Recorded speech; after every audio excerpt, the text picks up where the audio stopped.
आइए सभी मिलकर के 3 बार लंबे ओम के उच्चारण के साथ उस परम पिता परमेश्वर का स्मरण करें।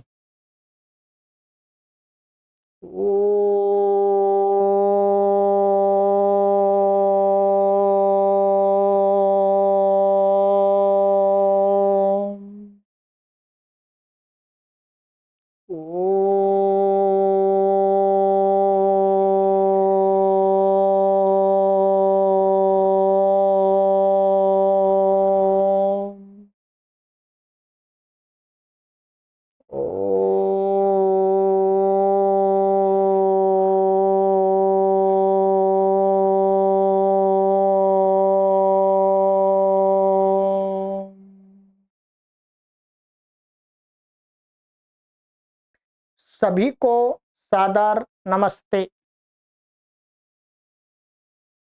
सनातन वैदिक धर्म यूट्यूब चैनल में आप सभी का हार्दिक अभिनंदन।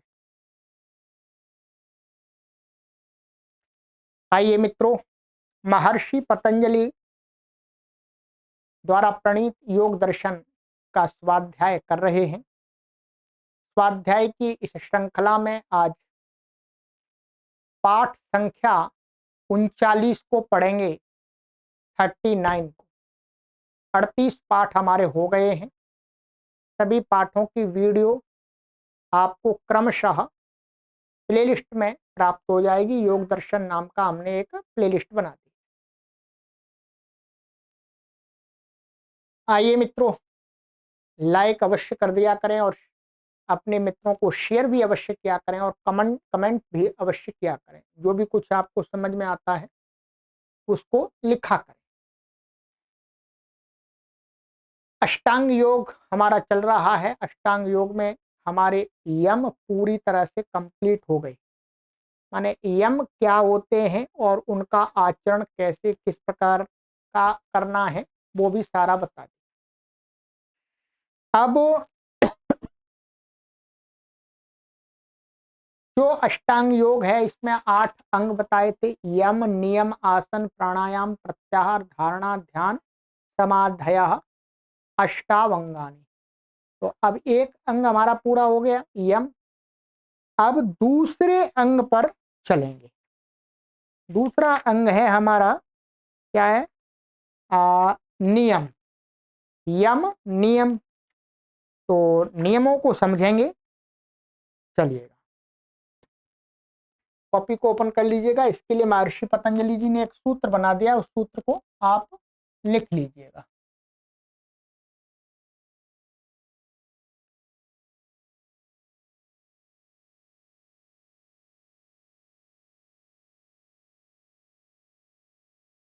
ठीक, सूत्र संख्या है ये हमारी 32 माने 32। ठीक है, सूत्र है शौच, संतोष, तपः, स्वाध्याय, ईश्वर प्रणिधानानि नियमा। बहुत सुंदर है। ठीक है, और ये वस्तुतः ये सूत्र हमारे जीवन से एकदम सीधा संबंध रखने वाला है। जन सामान्य से भी सीधा संबंध रखने वाला है। जन सामान्य के जीवन को भी पवित्र करने वाला है। क्या है? शौच, संतोष,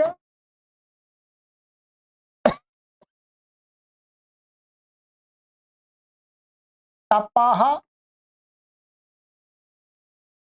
स्वाध्याय,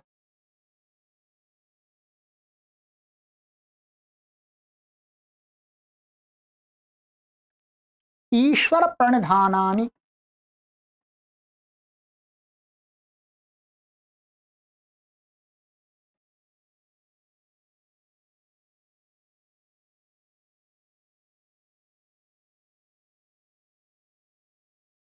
नियमाः।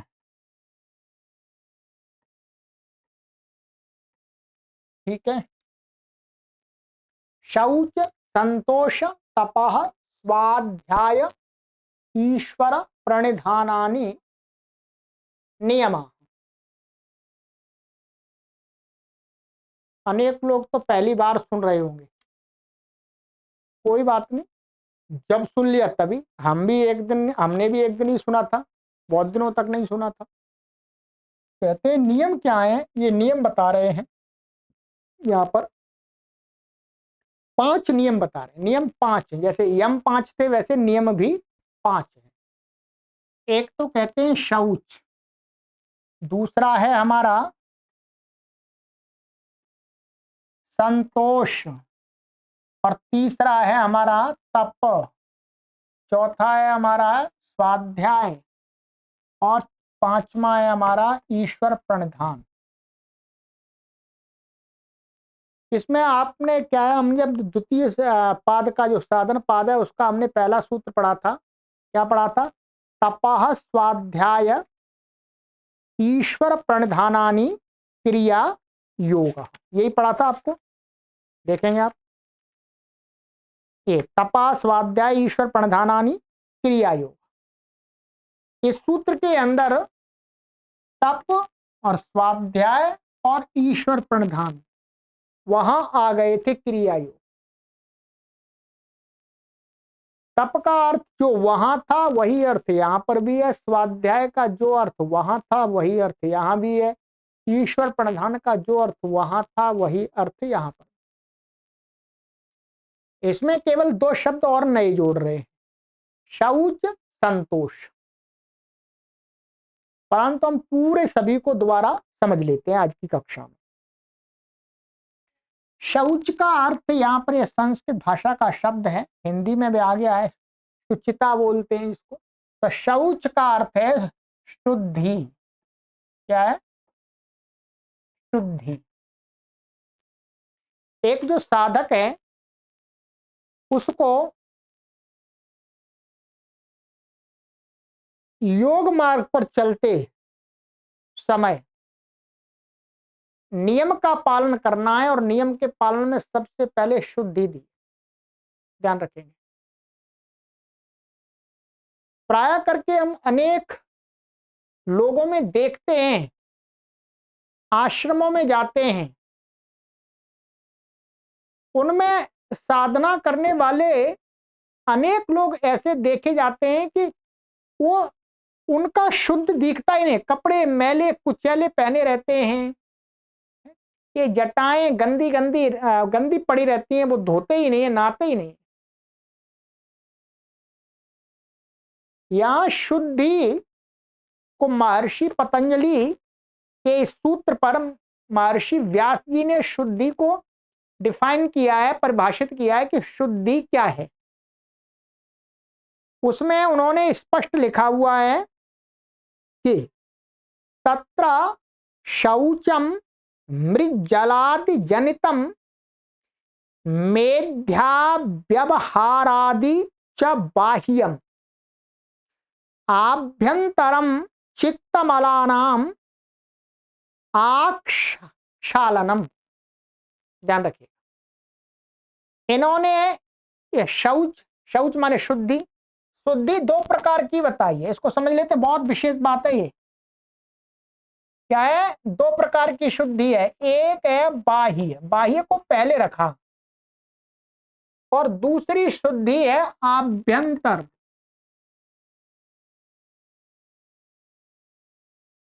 ठीक है, आभ्यंतर ये आपको थोड़ा संस्कृत का वर्ड है, इसलिए इसका अर्थ है आंतरिक,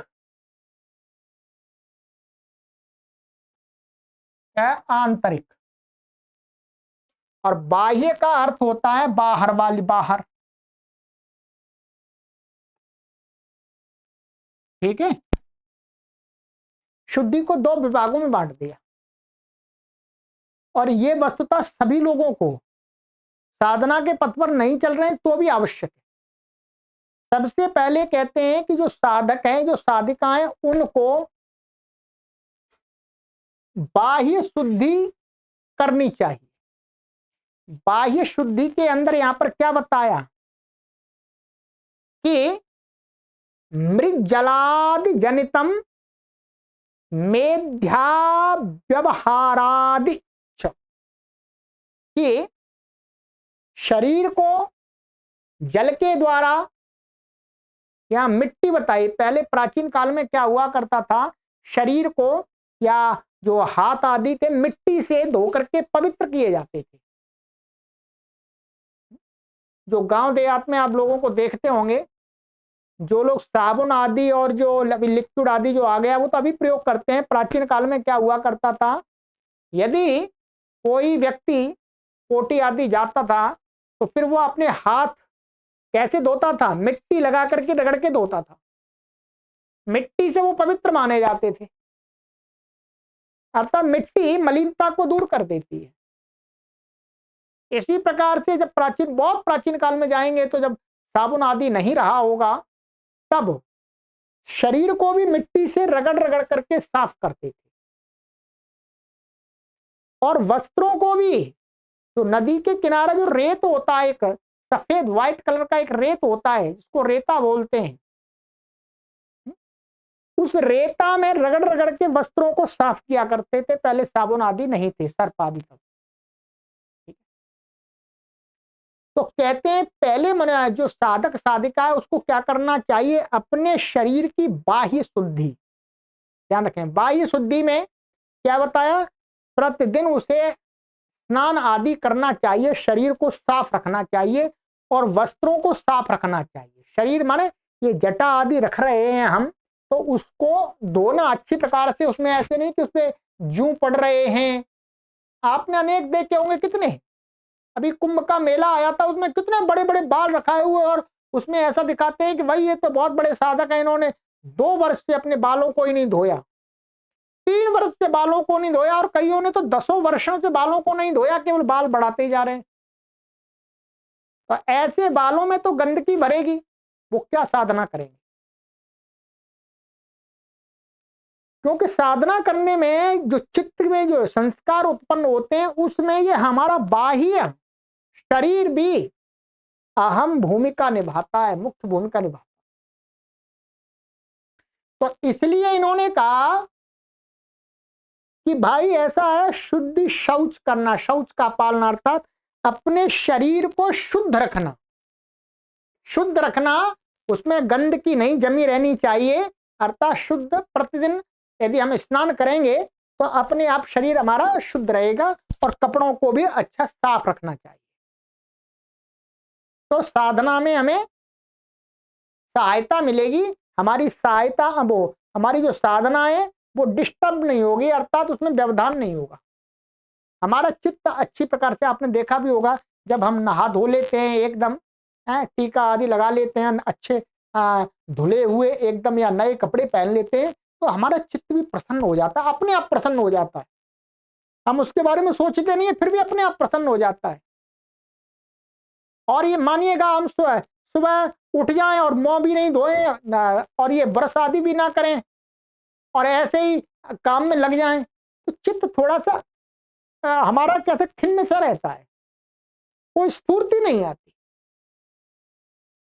तो साधक को विशेष करके ध्यान रखना है कि इस शरीर की शुद्धता की अवहेलना ना करे, उपेक्षा ना करे, जो कि प्रायः कर देते हैं, वो साधना में बाधक बने। ये बाह्य, और इस बाह्य शुद्धि में एक तो ये हो गई, दूसरा यहां पर लिखा हुआ मेध्या अभ्यवहारादि, भोजन आदि की भी शुद्धता रहनी चाहिए। ये बाह्य शुद्धि में आ रहा भोजन भी। भोजन अर्थात हमारा भोजन, साधना यदि कर रहे हैं तो हमारा भोजन कैसा होना चाहिए, सात्विक होना चाहिए, शुद्ध होना चाहिए, अच्छी तरह से पका हुआ होना चाहिए, हमारे स्वास्थ्य के अनुकूल होना चाहिए। तो ये बाह्य शुद्धि के अंदर आ गया। अच्छी प्रकार से सफाई से बनाया हुआ भोजन होना चाहिए, ऐसा नहीं कि कोई किसी गंदे संदे व्यक्ति ने बना दिया। इसलिए प्राय करके साधक और साधिका को मार्केट के खाद्य पदार्थ नहीं खाने चाहिए। स्वयं के द्वारा निर्मित अथवा अपने सामने किसी अच्छे साफ सुथरे व्यक्ति के द्वारा बनवा करके उनका आहार करना चाहिए, भोजन लेना चाहिए। तो ये क्या हो गई, ये हमारी बाह्य शुद्धि हो गई। बाह्य शुद्धि में ये मानिएगा, शरीर संबंधी जितनी भी शुद्धि है उस सारी बाह्य शुद्धि के अंदर आ।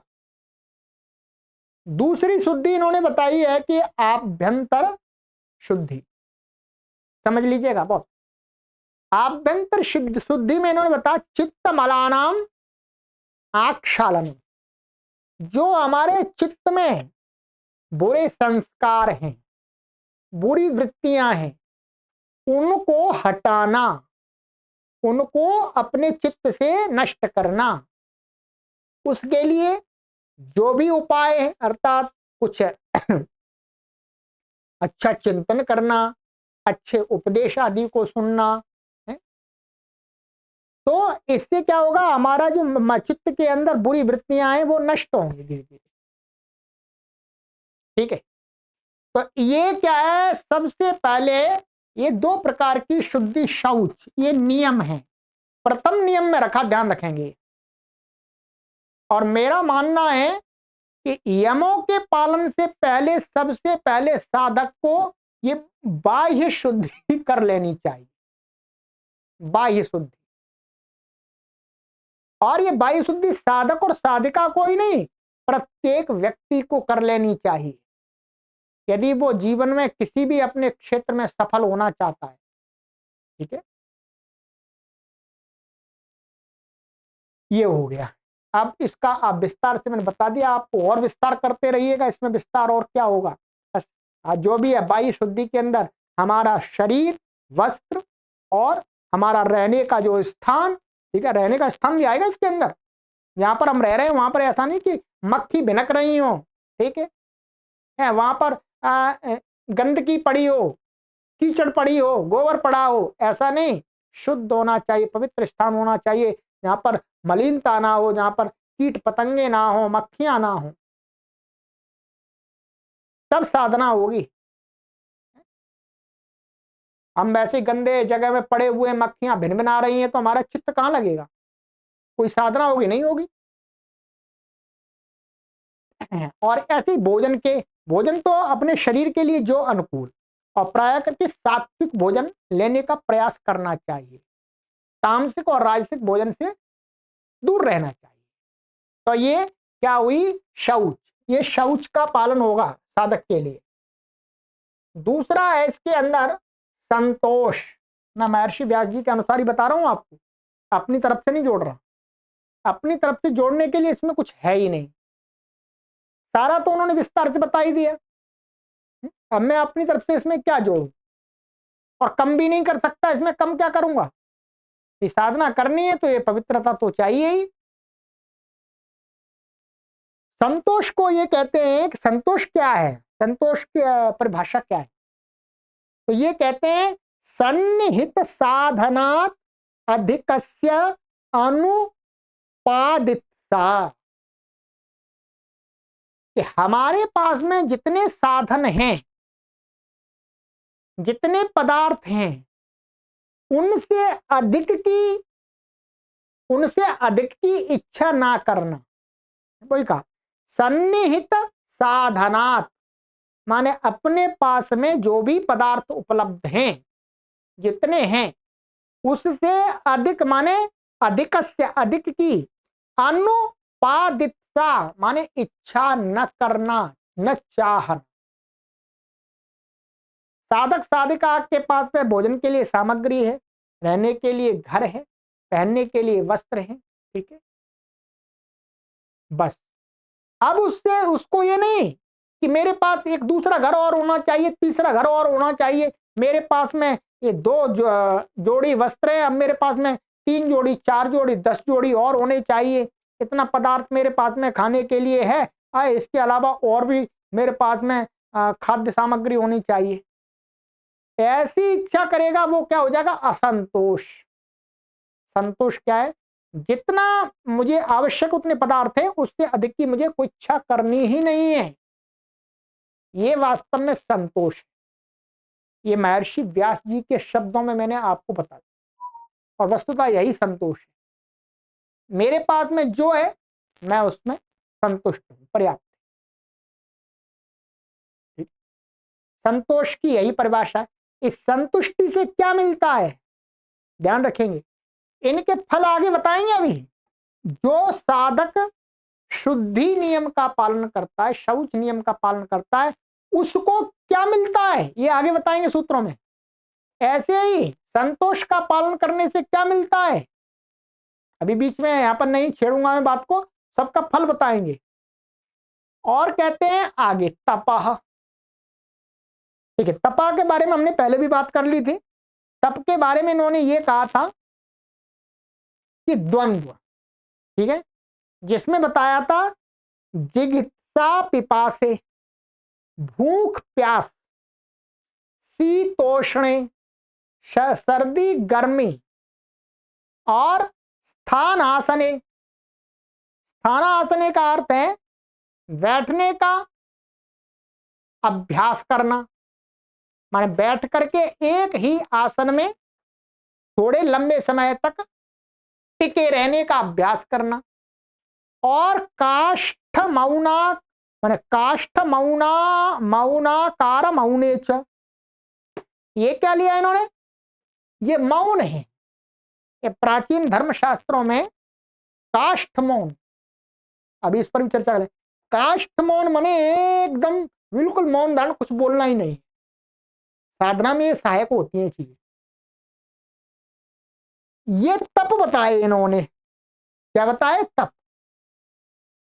काष्ठ मौन की जो परिभाषा है वो अभी मैं यहां पर इन्हीं के शब्दों में बताता हूं कि काष्ठ मौन को कहा इन्होंने पूर्ण मौन, वाणी से मौन रहना। ठीक है, बिल्कुल भी बातचीत करनी ही नहीं है, वाणी निकालनी नहीं है, उससे बहुत हमारा मन को एकाग्र करने में बहुत सहायता मिलती है। मौन का धारण होता कठिन है, मौन धारण करना सरल नहीं होता है, ध्यान रखेंगे। यदि आपको और मुझे ये कह दिया जाए कि आज सुबह से लेकर के शाम तक एक भी शब्द का उच्चारण नहीं करना, ये आपको सुनने में और मुझे बोलने में तो बहुत सरल लग रहा है, अरे ये तो क्या एक भी शब्द नहीं बोलना, नहीं बोलेंगे। परंतु जब आप एक दिन बोल के दे, बिना बोले रह के देखिएगा, आपको इतनी व्याकुलता होगी, कुछ घंटों में ही व्याकुलता होने लगेगी, आपकी जीवा कुछ बोलना चाहिए। आप करके देखिएगा, आप मेरे कहने से आप एक दिन मौन का पालन करके देखिएगा, पूरा सुबह से शाम तक, जिस दिन आपकी छुट्टी हो, ऐसा तो एक दिन तो ले सकते हैं आप, पूरा प्रयास करके देखिएगा, फिर आपको स्वयं की अनुभूति होगी कि मौन रहना कितना कठिन कार्य है, सरल नहीं है। परंतु उस कठिन कार्य के करने से उपलब्धि बहुत बड़ी होती है। धीरे धीरे इस प्रकार के अभ्यास से, मौन के अभ्यास से हमारा चित्त एकदम एकाग्रता को प्राप्त हो जाता है। ठीक है, अवश्य आप एक सप्ताह में अथवा 15 दिन में अथवा माह में अथवा वर्ष में एक दिन मौन करके देखिए, करके देखिए। कोई पैसे नहीं लग रहे आपसे, आपको कोई पैसे नहीं लग रहे भैया, आपको लगे कि आज क्यों घर में नहीं रहेगा जी, ठीक है आज मैं मौन करके देखता हूं अथवा घर वालों की सहमति से आप मौन करके देखिएगा, तब स्वयं की अनुभूति। मैंने स्वयं करके देखा तो आरंभ में बहुत कठिनाई होती है, बहुत कठिनाई होती है कि जिह्वा कुछ बोलने के लिए ऐसे एकदम तैयार रहती है थोड़ी सी असावधानी होने पर जिह्वा एकदम बोल देती है।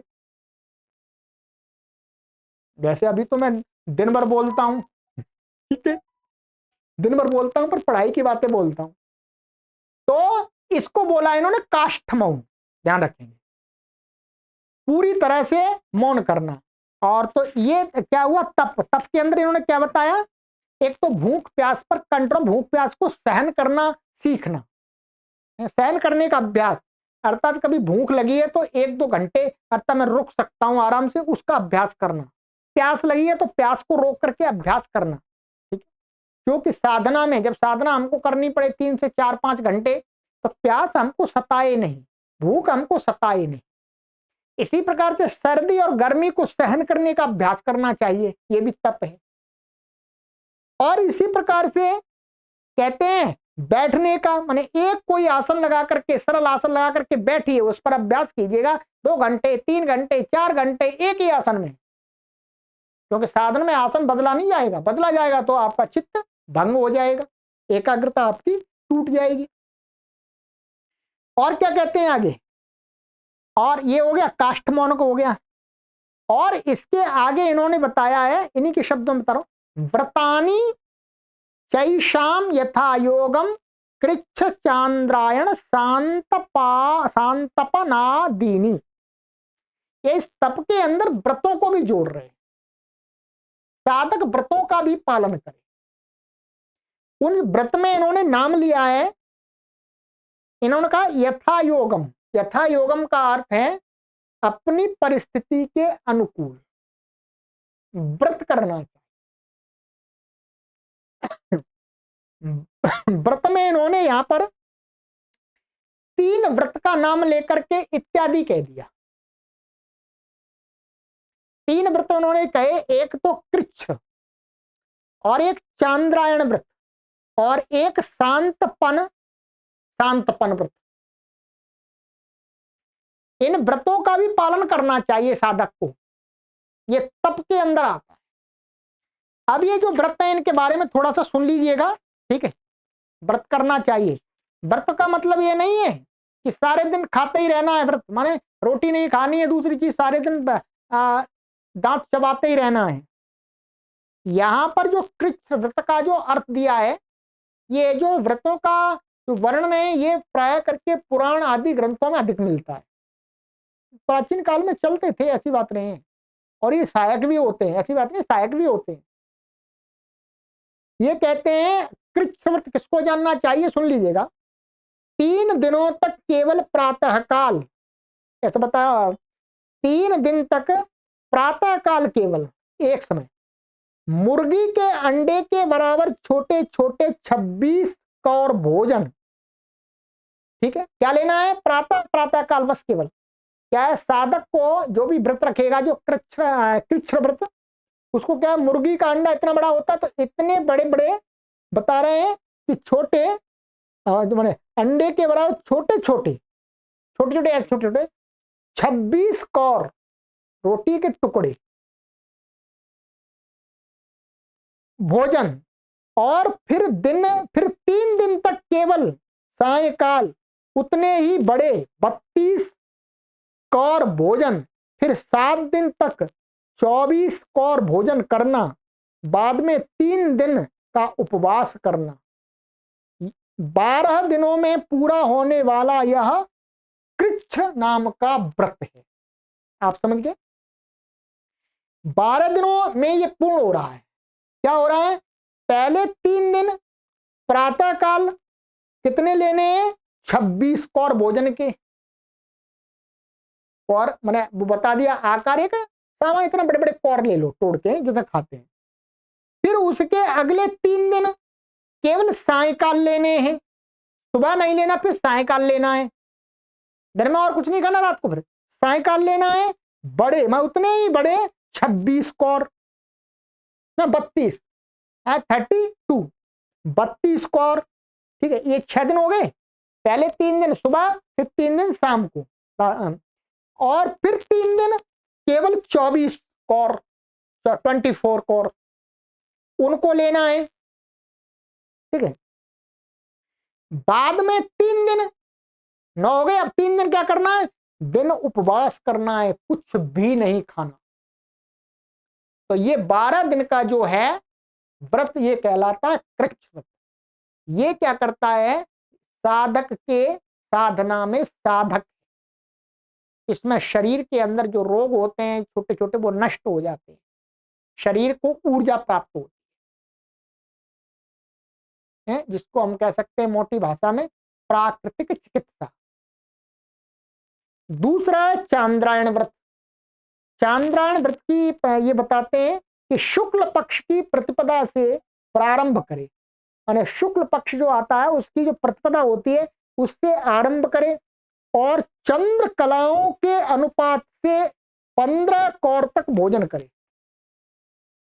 चंद्र कला माने शुक्ल प्रतिपदा बढ़ती जाती है, एक एक एक 15 माने चंद्रमा का जो बढ़ना है वो 15 भागों में बांट करके एक एक भाग का बढ़ना जितने जितने समय में होता है, उतने समय माने उसके अनुपात से 15 दिन में माने 15 कौर तक, माने पहले प्रतिपदा को 1 2 इस प्रकार से और भोजन करे। कृष्ण पक्ष में उसी क्रम से ग्रास संख्या घटाई जाए, ध्यान रखें। शुक्ल पक्ष में क्या प्रतिपदा से 1 2 3 4 15 कौर तक पहुंचेगा, और फिर कृष्ण पक्ष आरंभ होगा, उसमें क्या 15 से फिर नीचे आएगा 14 13 12 कौर खा करके, बहुत बहुत कम भोजन है, ध्यान रखेंगे, घटाई जाए। अमावस्या को उपवास करे, फिर अमावस्या के दिन पूरे दिन उपवास करे, ये कहलाता है चांद्रायण व्रत। ये तो और ही कठिन है, क्या है? ये तो और ही कठिन है, पर ये तप है वास्तव में। शांतपन व्रत, शांतपन व्रत क्या है? पहले दिन 8 मासा गोमूत्र, इसको सुन लीजिएगा जानकारी के लिए। पहले दिन 8 मासा माने एक तौल है प्राचीन काल की मासा, और 16 मासा गोबर, 12 मासा गोदुग्धे, गाय के सारे, गाय गोबर है, गाय का मूत्र है, 10 मासा गोघृत, 23 मासा कुश जल। कुश जल का अर्थ होता है जो कुशा होते हैं उनका जल, जहां कुशा खड़े होते हैं पानी में, उसका जल। इन सबको मिलाकर पिए, क्या? इन सबको मिलाकर के पिए, और कुछ भोजन ना करे, कुछ और भोजन नहीं करना। दूसरे दिन, ये पहले दिन का हो गया, दूसरे दिन उपवास करें, फिर दूसरे दिन कुछ नहीं खाना। यह शांतपन व्रत है।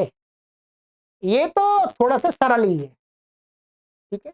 इसको हम कह सकते हैं पंचगव्य, पंचगव्य, और उसमें कुछ जल और आ गया है, तो ये 2 दिन में ही कंप्लीट हो रहा।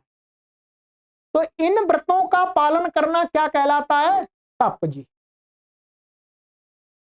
ठीक है, तप। ये यहां पर बताया है इन्होंने, तो काफी अच्छी बात बताई है, ठीक है।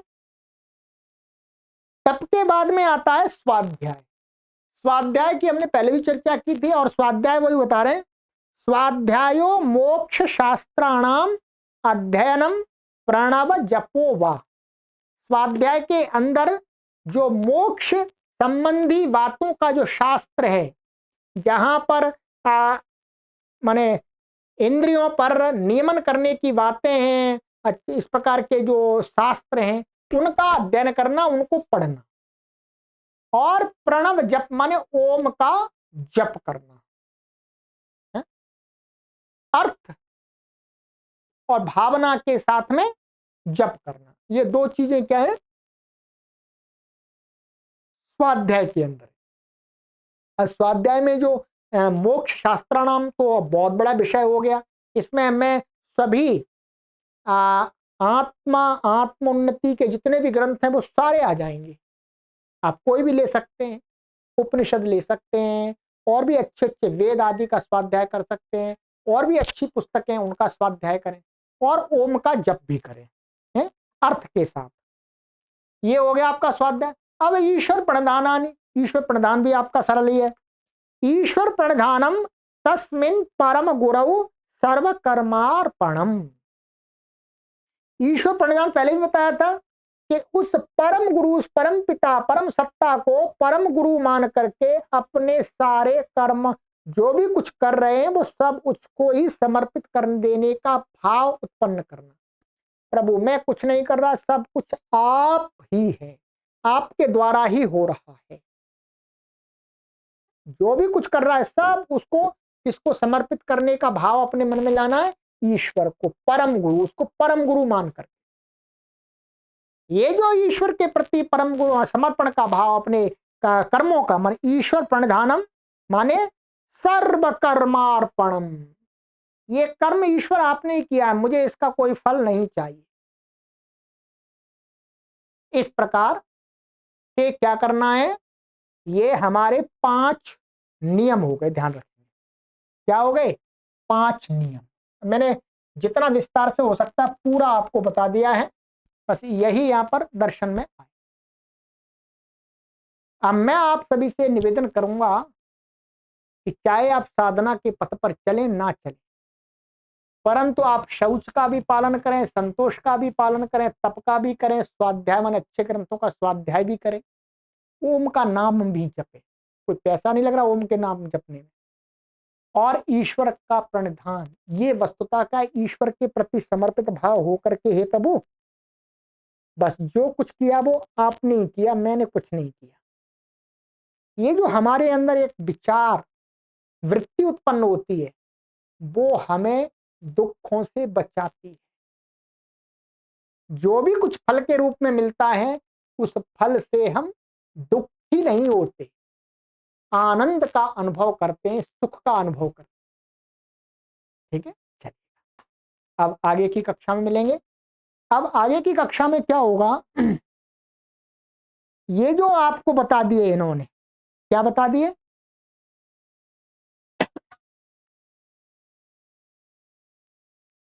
यम और नियम, ये जो दो बता दिए हैं, तो इनको जो साधक फिसले नहीं इनसे, तो कभी कभी क्या होता, पालन करते हैं फिर उनको फिसल जाते हैं, फिर छूट जाते हैं। तो बार बार छूटने पर क्या करना चाहिए कि लगातार हम यम और नियमों का पालन करते रहें। उसकी विधि बताएंगे, उन विधि को बताने वाले आगे दो सूत्र आपको मिलेंगे। तो दो सूत्र मैं अगली कक्षा में पढ़ाऊंगा। फिर उसके बाद हमने जो यम और नियम पढ़ लिए, उनका फल बताएंगे। ठीक है, आपसे निवेदन है कि इस विद्या, इस ज्ञान को, मनुष्य के कल्याण के ज्ञान को आप अधिक से अधिक लोगों तक ले जाएं। सभी को सादर नमस्ते।